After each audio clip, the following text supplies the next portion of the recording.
नमस्कार दोस्तों। आज मैं आपके लिए एक नई सच्ची डरावनी कहानी लेकर आया हूं। गांव की एक सुनसान गली में एक पुरानी सुनसान हवेली खड़ी थी।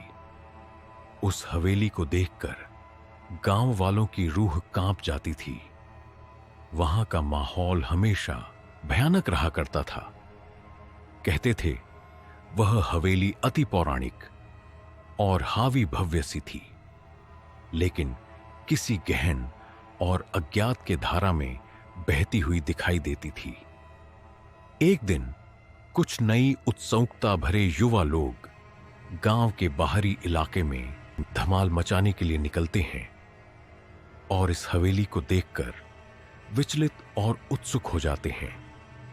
वे अधूरी नेह हरगिज नहीं ज्यादा देख पाते और साहस के साथ हवेली के अंदर घुसने की कोशिश करते हैं।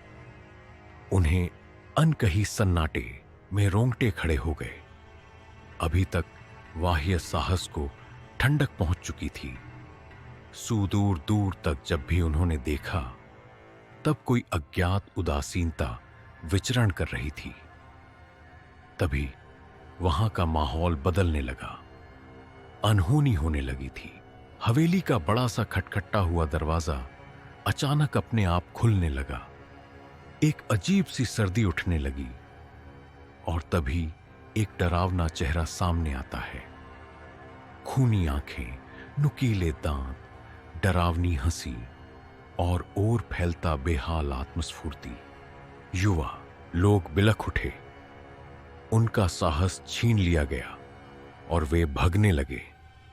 लेकिन हवेली का कुछ और ही मायना था। एक कभी न समाप्त होने वाला अद्वितीय रहस्य। कहते थे भूत का वो चेहरा वास्तविक जीवन में उस हवेली के मालिक थे जो किसी अज्ञात तरीके से मरे थे। अब उनकी भूती आत्मा उनकी प्राचीन संपत्ति का प्रहार करती है और इंसानियत का द्वेष पालन करती है।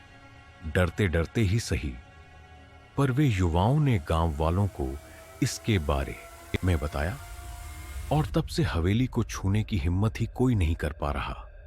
कोई भी उसके पास नहीं जाता। रहस्य अभी भी गहन गुत्थी की तरह उलझा हुआ है।